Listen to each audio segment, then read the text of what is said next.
The fable goes that a young girl invades a house of 3 little bears.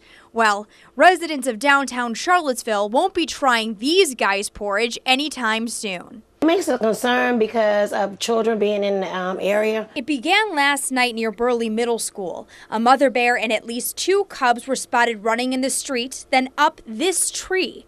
You can see scratches where the bears once were.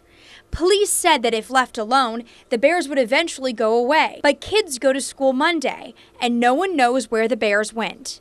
So you can keep a close eye on the kids, let them outside, especially when they're getting off the school buses.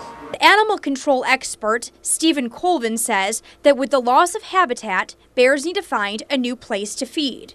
I would recommend for people not to leave out anything that would be food for wildlife. Which includes bird feeders and trash cans, especially since animal control and police do not plan on trapping or tranquilizing these animals at this time. Let the animal go, stay clear, and hopefully it'll find its way to wilderness areas. Residents in this area are concerned, but there are some tips everyone should know in case you ever interact with a bear. So you don't want to mess with mama or mama's babies. It's always best to stay clear and enjoy them from a distance. That includes this mama and her babies too.